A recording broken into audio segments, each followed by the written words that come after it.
खुलुमबाय लोगोफोर, डियार ब्रह्म चेनेलनि खौरां नायगिरि गासैबो रायजो राजा नोंथांमोननिसिम गोजोन बेलासिनि गाहाम हामलायथि बावहरग्रोनाय जाबाय। आं दिनै नोंथांमोननि सिगाङाव आरोबाव माखासे खौरां लानानै फैबावलायबाय। आसा खालामो नोंथांमोनहा खौरांखौ खोनासंनानै मोजां मोनगोन।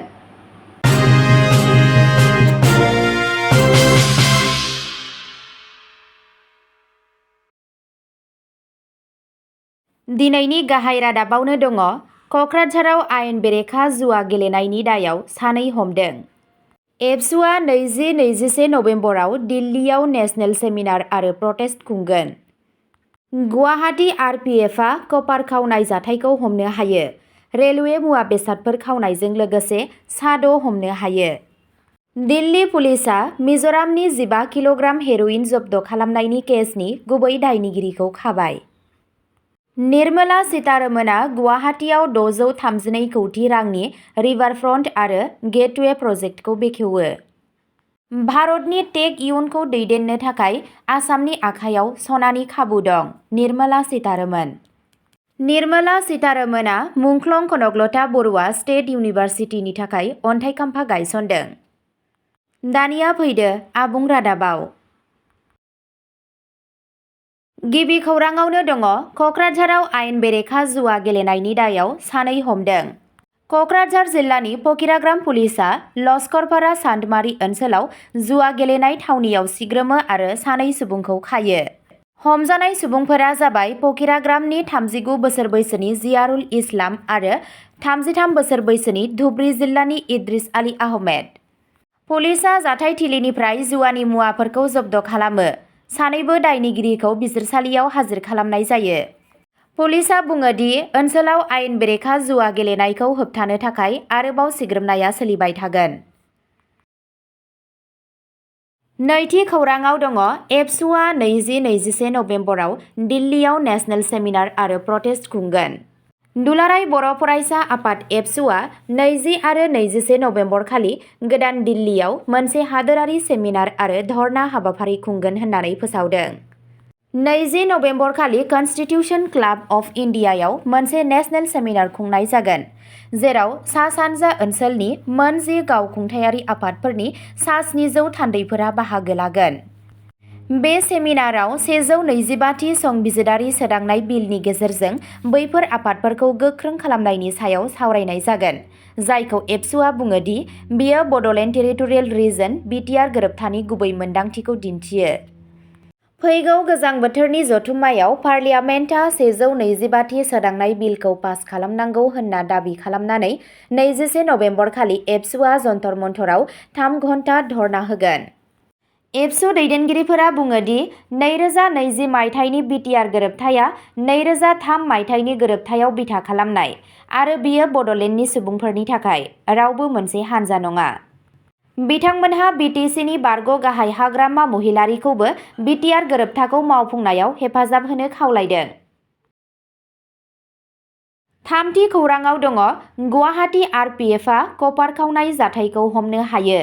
रेलवे मुवा बेसादफोर खावनायजों लोगोसे सा6 हमनो हायो। आरपिएफ गुवाहाटीआ रेल मुवा बेसादफोर खावनायनि दायाव सा6 सुबुंखौ खायो। मोनसे गोख्रै अपारेशनाव रेलवे प्रटेक्शन फर्स आरपिएफ गुवाहाटीआ 19,600 रांनि रेल मुवाफोर जेरै कपारनि तार आरो आइभि कपलार प्लाग बायदि रेल मुवाफोरखौ खावनाय आरो फान्नायनि दायाव सा6 सुबुंफोरखौ हमनो हायो।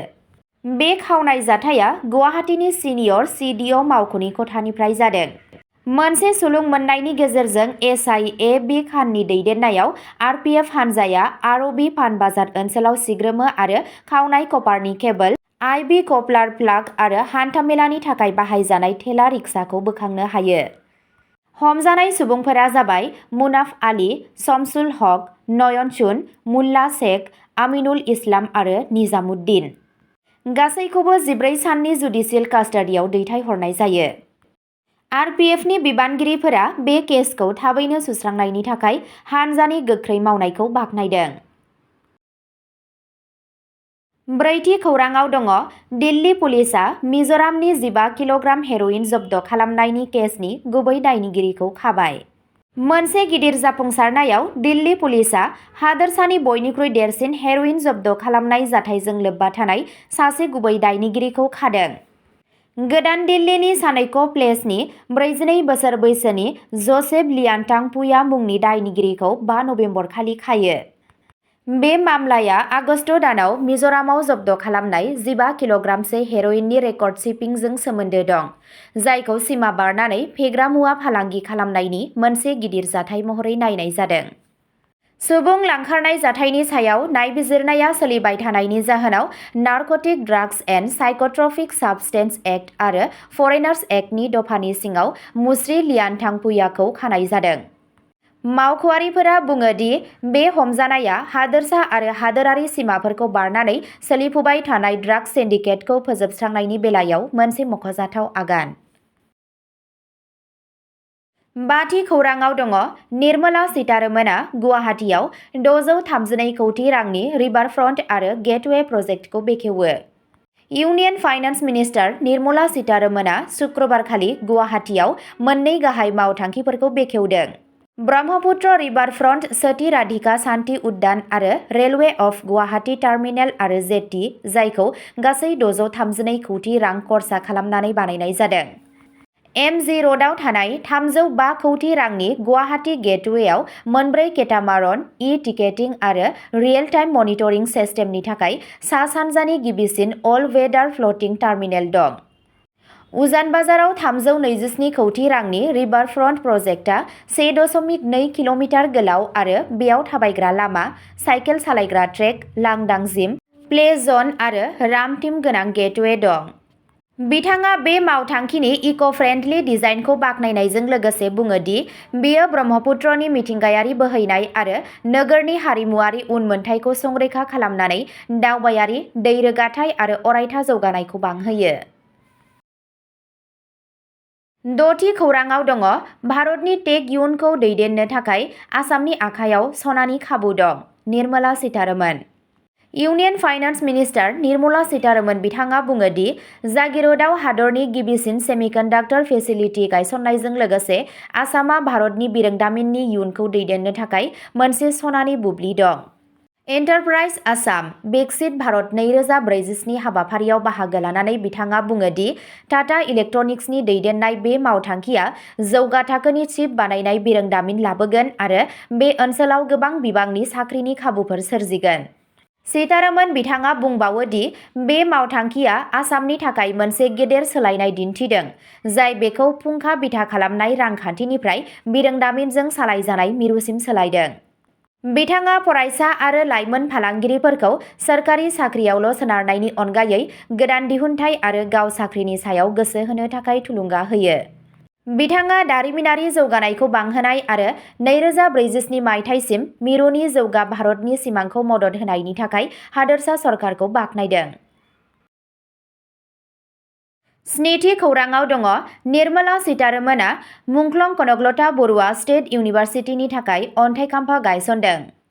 इउनियन फाइनान्स मिनिस्टार निर्मला सीतारमणआ आसाम चिफ मिनिस्टार हिमन्त बिश्व शर्माजों लोगोसे गहपुरनि भलागुरियाव मुंख्लं कनकलता बरुवा स्टेट इउनिभार्सिटिनि थाखाय अन्थाइ खाम्फा गायसनदों आरो भुमि पुजा खालामदों। बे मुलुगसोलोंसालिखौ 415 कौटि रां खरसा खालामनानै 731 बिगा हायाव लुनाय जागोन। बेयो हादोरनि गिबिसिन मुलुगसोलोंसालि जागोन जाय दारिमिन 4.0 आरो जौगा टेकनिकेल सोलोंथायनि सायाव नोजोर होगोन, जाय artificial intelligence, AI, internet of things, IoT आरो स्मार्ट टेक्न'लजिफोरनि फरायफारि होगोन। बे मावथांखिनि थांखिया आसामखौ सा-सानजा ओनसोलाव गोदान सोलोंथाय आरो गोदान दिहुनथायनि थाखाय मोनसे गाहाय मिरु बानायनाय।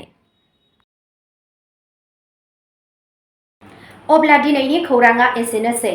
नोंथांमोनहा बे चेनेलनि गेजेरजों सानफ्रोमबो फुंबिलि आरो बेलासि समाव गोदान खौरांनि आपडेट मोननो थाखाय चेनेलखौ साबस्क्राइब खालामनानै लादो आरो खौरांखौ खोनासंनानै मोजां मोनोब्ला अन्नानै लाइक, शेयार आरो कमेन्टबो खालामनानै होलांब्लानो जाबाय। गोजोन्थों।